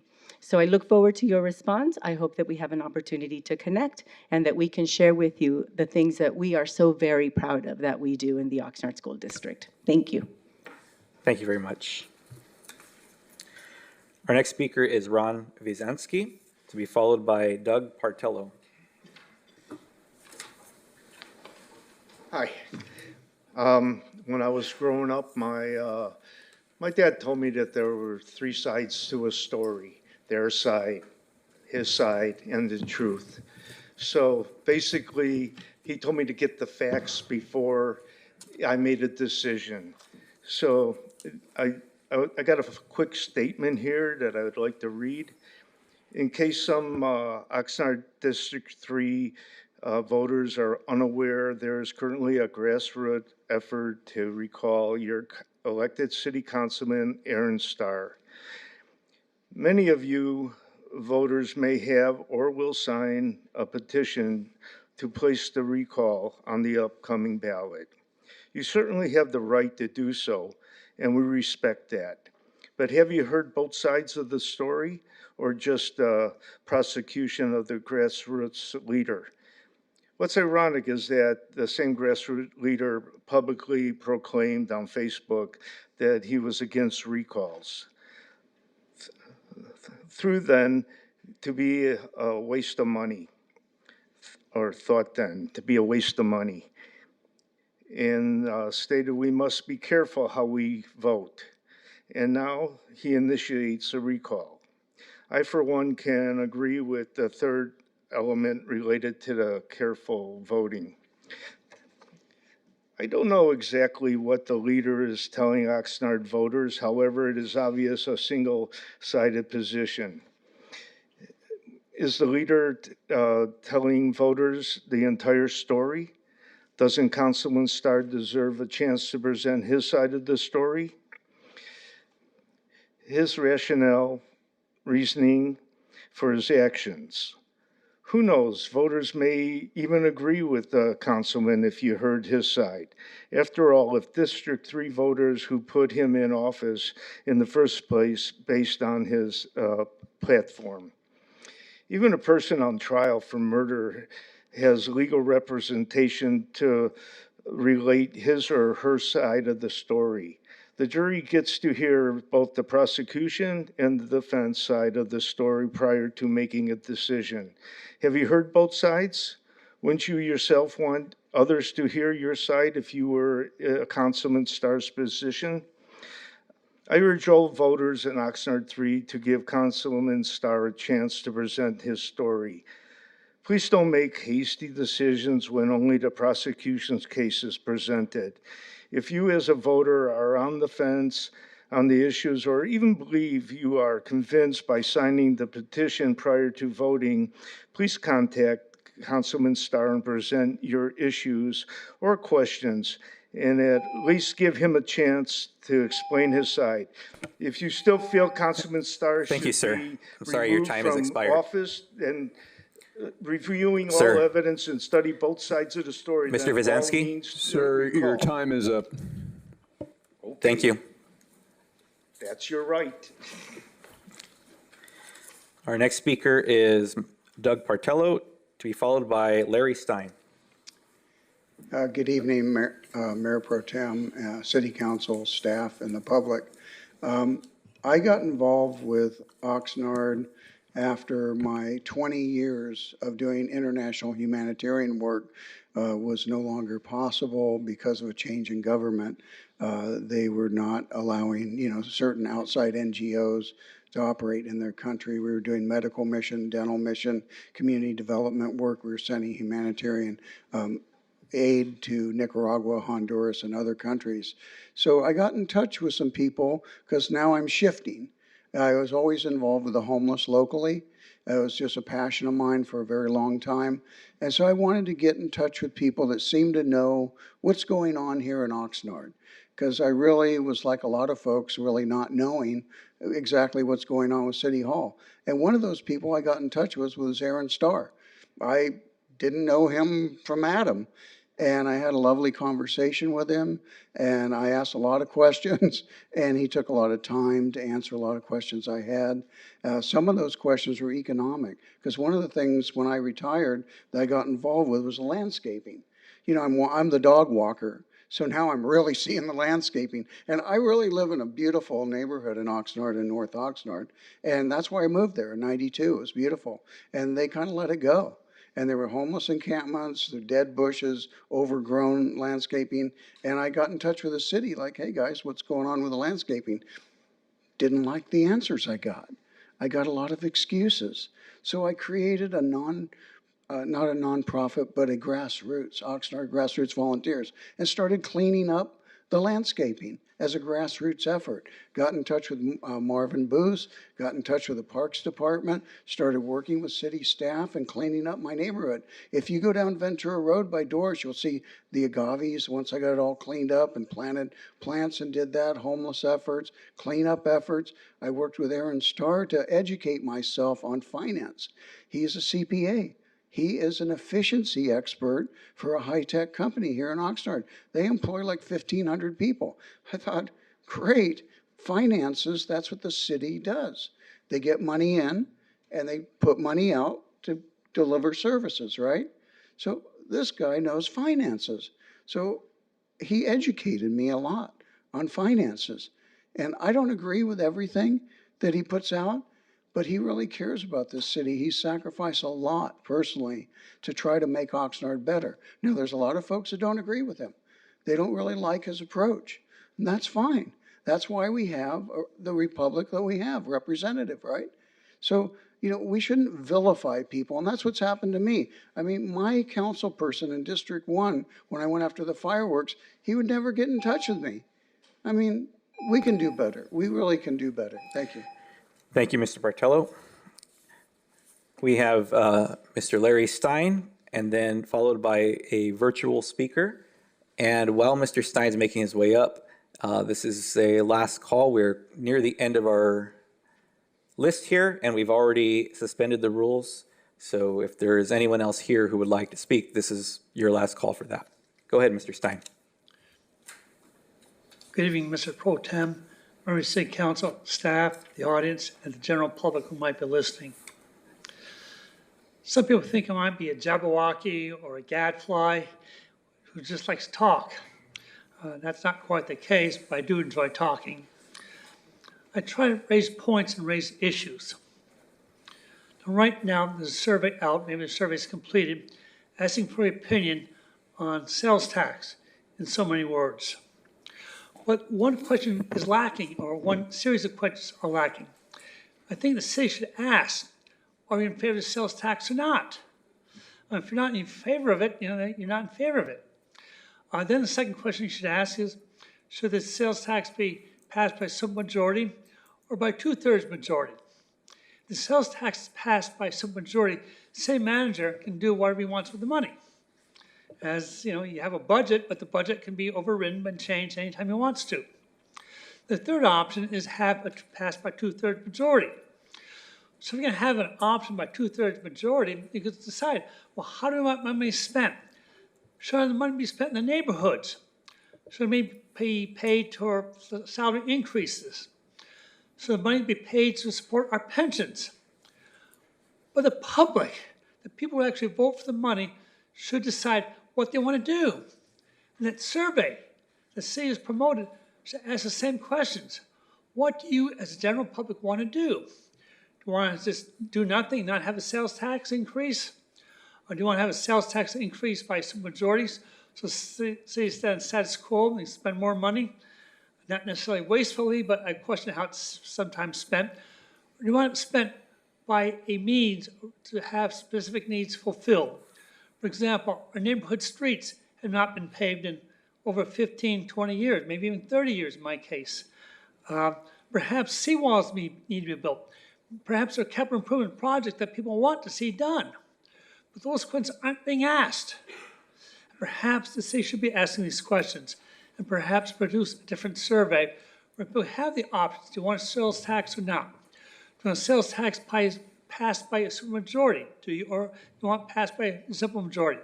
And how do you want the money spent if it's going to be passed by a supermajority? Supermajority is 2/3 plus 1, if I'm not mistaken.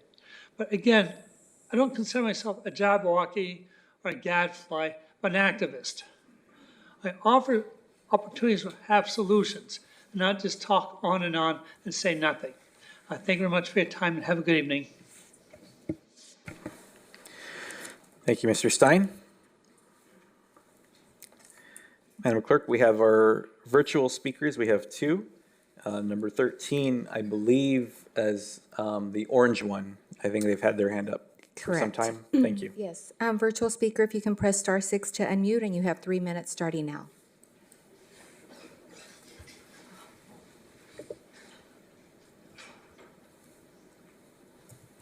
Hi, Council and Pro Tem. My name is Paul Sangster from the Teatro Theater on Oxnard Boulevard. It's 626 South Oxnard Boulevard. It's the beautiful 1929 movie theater with a nice neon sign that's lit every night. It's got good, nice vintage movie posters in the poster boards. I've owned that building for over 20 years, and I'm just trying to hang on there with trying to get clients. We're trying to make it back into a music studio, but we have a lot of problems with drug use in the area and litter and graffiti, the normal graffiti that's taken care of by the action teams. But I was hoping that I could maybe get some outreach from the city council to just set up some meetings to talk about some of the problems we're having there. Like, we're constantly calling Oxnard PD and reporting drug use there. There's drug use in the daytime openly. It's caught on our cameras. And I've asked for a long time that PD set up their own cameras so they can monitor that area, but the issue keeps getting rejected. The lighting in the area, especially on Oxnard Boulevard, is very low. There was an accident and one of the poles got taken out, but the pole was never replaced. a lot of the lights on that block. So it's between 6th and 7th on Oxnard Boulevard. And I'd really like it if we could set up a meeting with the business owner, which is me, and the tenant to discuss the problems we're having there, because it's very difficult. We tried to get some high-end clients there for music industry, but they just wouldn't come to the area. They said it was too dangerous. The security detail rejected the building and the area because of the stuff that's going on in the alleyway. So if people could reach out, the city council could reach out. I can give my email address is info@futurelighting.net. Abel has my information, and the city manager I've met with before has my information, but we're really struggling there with the problems, unfortunately, with drug use. Thank you very much.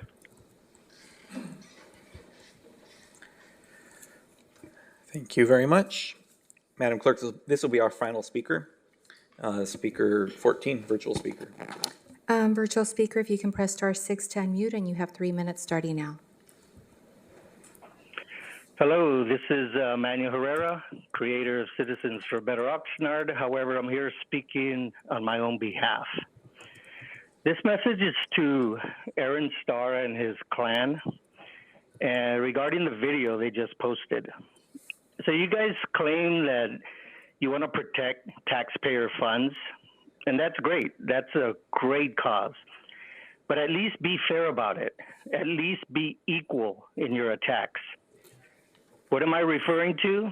Well, why hasn't Aaron Starr and his clan done any investigation on Starr's buddy, Treasurer Phil Molina, who only works 2 hours a day but gets a 6-figure paycheck? Isn't that an abuse of taxpayer funds? And why did Starr defend Molina when he sexually abused his female employees rather than support the female employees? And he wonders why he's being recalled. Look, at the end of the day, it's gonna be up to the voters of District 3. And if Starr feels the recall is just a Manuel Herrera vendetta and nothing more, then he has nothing to worry about. But trust me, if there wasn't enough reason to recall him, then the residents of District 3 wouldn't have initiated it. I guess only time will tell. But stay tuned, because I'm sure the Aaron Starr circus will only get worse. Because now that he knows he's facing a recall, he's going to do everything within his power, like he's done tonight with these videos and getting people to show up and blah, blah, blah. But that's great. That's his right. He can do that. But at the end of the day, facts are facts. So we'll see what happens. Thank you. Thank you very much. Next item on the agenda is item H, report of the city manager, executive director, secretary. Mr. City Manager, you have the floor. Thank you. Just a couple of quick ones tonight, and they're all, thank goodness, of the artistic nature. So Diego, if you can bring up slide 1. So this year marks the city's Cultural and Community Services Department's 3rd annual Arts Gala. That is going to happen this Thursday, April 23rd, at the PAL Gym, which is located at 350 South K Street. This is a very special event to celebrate the California Arts and Culture Month. And we have various things on show. We have programs, and we also have quite a special guest. So if you're here, or I don't know if you can see from home, some of the items that we have here, colorful items that we have here among us in the council chambers, that might give you somewhat of a clue. So to introduce our very special guest to Oxnard again this year, but also to take part in the Art Gala, I'm going to bring up our Culture Arts Manager, Julie Estrada. Here she is. Good evening, Mayor Pro Tem, members of City Council, and members of the community. I'm Julia Estrada, the Oxnard Culture Arts Manager. And I have the honor of introducing our nationally acclaimed cartoonist and powerful advocate for youth, creativity, and community, Mr. Rob Armstrong. He is the creator of Jumpstart and the co-writer of the Apple TV special, Welcome Home, Franklin. So if you look around the room, you can see why we're so decorative and festive today. He has had multiple visits to the city of Oxnard and has inspired our students, enriched our programs, and continues to support the cultural arts vision of art is for everyone. So if you would please join me in welcoming Mr. Rob Armstrong.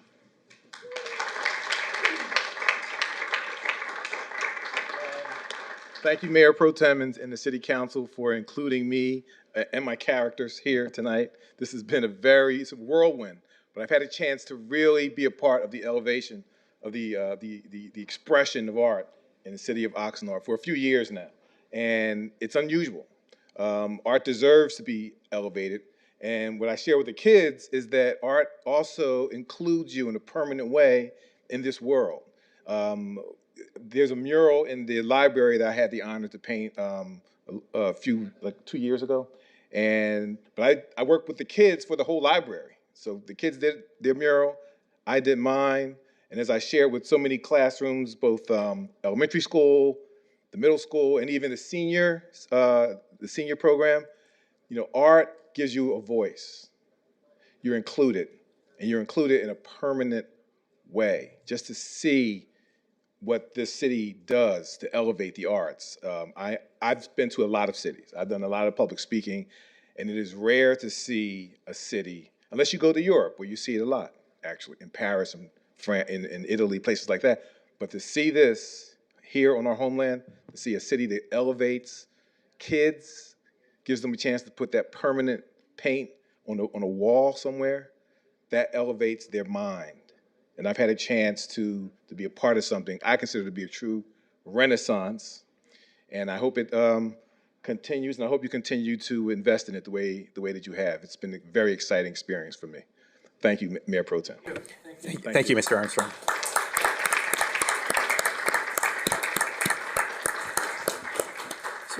Mr. Mayor Pro Tem, with that, we certainly hope to see everyone, including all of you, at the 3rd Annual Art Gala. Again, it's this Thursday at the Powell Gymnasium. Thank you. Thank you very much. And I will point out, I noticed earlier this evening that the camera angle on Councilwoman Basua's side is perfect enough that it looks like you have a person sitting next to you who's just really excited to be here. So, my new best friend. yes.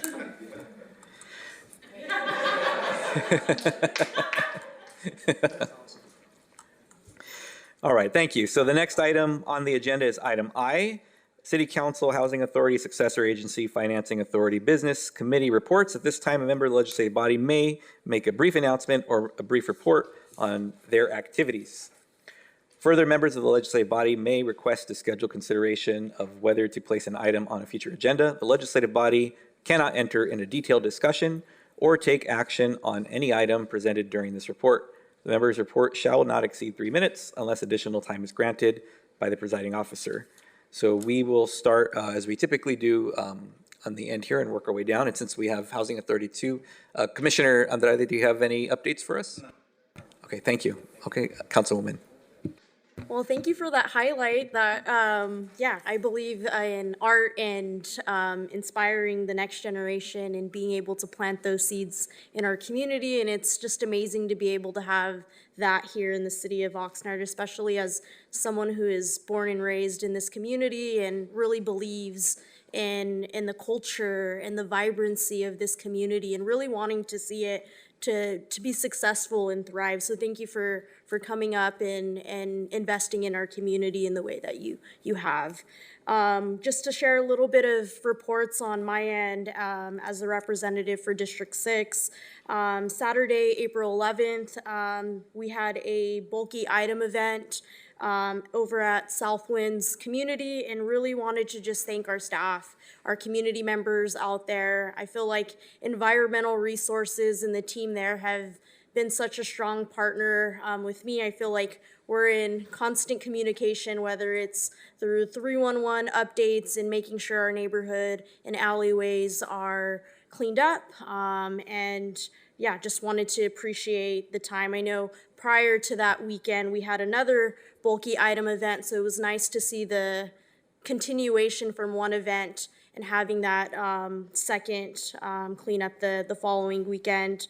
I also wanted to thank the folks that put on the Ormond Beach Restoration Plan meeting. I've always been very favorable of seeking community input. So I know that having several meetings, whether it was virtual or in person, was really helpful just to get a sense of what community members would like to see for the restoration plan there. Another report that I wanted to share is I sit on the Air Pollution Control District. I've been sitting in those meetings on a monthly basis, and just really excited to see, the continuation of making sure that we monitor air quality in our community. I know South Oxnard, that's one of the issues that often comes up is the importance of environment and protecting our community's health and safety on that end. And I also just wanted to conclude my report by saying that the Summer Youth Academy, the application process is closed, and notifications will be going out on Friday, May 1st for the selection of the next summer cohort, and wanted to thank Mayor Pro Tem, who has joined me in spearheading this work and making sure that young people in our community understand civic engagement and how the process works. But I also wanted to thank Olympia, who's in the audience as well, who has been at every step of the way with helping us get the application process out, outreach to the community, and even just with our Voices of Oxnard youth group as well. I know they'll be coming to share, I'm sure, in the future regarding the flag design and also giving some feedback on the city priorities. So really wanted to just thank the staff and everybody who has made that possible. And that is my report. Thank you very much. Councilor Perlow. Thank you. Appreciate the presentations that the staff has put together tonight and some of the public comments. I've had contact from various neighborhoods with respect to the potential for a crosswalk with a flashing light on West Vineyard Avenue between Ventura Road and Patterson. There's a lot of people that cross, and they're concerned that possibly there could be a crosswalk with a flashing light, as that has become a high-speed thoroughfare until they get to what's called Dead Man's Curve, where it turns to Patterson. The opportunity serving on the Ventura County Airport Authority for the Oxnard and the Ventura Airport Authority with Councilman Mayor Pro Tem Teran, the United States Army 6th Army Brigade out of Los Angeles, during a promotional and recruiting, gave opportunities for members of the body to go for a parachute jump, and I was able to take advantage of that. I recommend it highly if you ever get an opportunity. The neighborhood council meeting is coming up. On Wednesday, the 22nd, La Colonia will have one, 6 o'clock at Las Cortes neighborhood area, residents. West Village, Wednesday, the 22nd, same date, 7 o'clock, Frank's Middle School. Thursday, the 23rd, Pleasant Valley staff, Hathaway School. And that's my report. Thank you, council member. Wow, you took advantage of it. I declined, so more power to you. Awesome. Councilwoman Basua. Thank you, Mayor Pro Tem. I was going to go ahead and just announce the Pleasant Valley Neighborhood Council, but thank you. No, not at all. I have one active council, neighborhood council, and that was it. Just want to say, as we head into, we're heading into what I call funny season, where people tend not to be nice to each other. I think, like Mr. Starr, sometimes I'm sitting up here and you tend to speak, and I would just kindly ask you if you can please just keep those thoughts to yourself or turn on the mic so everybody can hear you. So as I sit here, I would just like to remind everybody that One, we're human beings, we're not perfect. Two, every single person, I believe, and I truly believe this, is a leader in their own way. And today we saw our superintendent, the Oxnard Elementary. We had a very lovely lady, Sabrina, from Santa Clara High School. And they are our future, but we are leaders. They look up to us, and we as human beings are not perfect. And yet we continue to not set the best examples that we can. And I would just like to see a bit of more understanding that we're not perfect. We are all entitled to our opinions. They are our opinions. We're all different. But we forgot what it is, you know, to have a conversation, say our piece, and move on. As human beings, we get mad. I'll be the first one to admit, I'm up here, I lose my temper, I get emotional, but then I calm down, and then I realize that, you know, okay, I'm a leader, I'm being looked at, and I'm not always the best example. But when we come up here and we just, you know, talk over people, make comments underneath our breath, are just so evil. You know, it's a representation of our community. And I would like to see us do better. I think we can all do better. One thing that I like to say, and I like to wake up in the morning, and I like to say, do good. What is it that today is going to be like? Whatever that may be, do good. And I would just like to have that message maybe throughout the entire year. We can all do good. And understanding that we're all humans, we're not perfect, and if we were perfect, we would not be here, we'd be God. So for those of us that believe in God. But I would just like to say that because it's what I call funny season. Everybody's coming out, and I just would like us to just remember that we're human beings and that we should be kind to one another. Thank you, Councilwoman. Councilmember Starr. I agree with Councilwoman Basile. As far as my report, so there's going to be a La Colonia Neighborhood Council meeting tomorrow. Usually it's on a Saturday, but they've moved it to tomorrow evening. So for those who are planning to go to that, don't go this Saturday, go tomorrow night instead. I do want to make a comment about this silly season. What happens is that sometimes people get their reputations besmirched.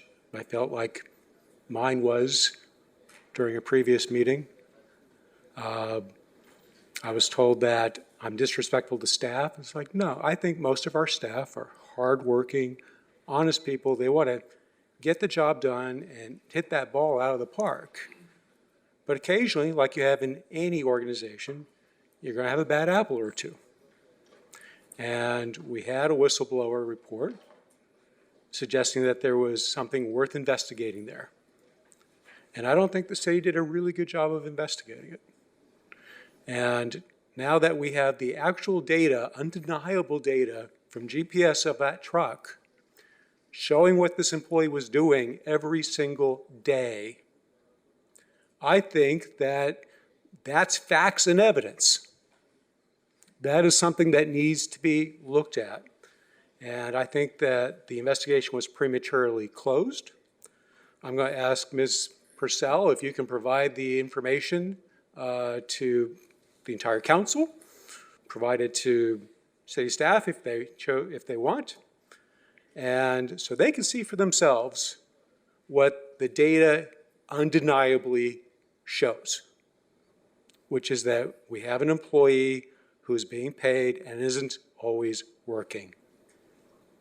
So my request to staff is that they reopen the investigation given the overwhelming evidence that has been presented and take a sincere, honest look at this. Like I said, most of our employees are great, but sometimes Sometimes people take advantage of the system. They think they're not being monitored, and they don't put in all the work that they should put in.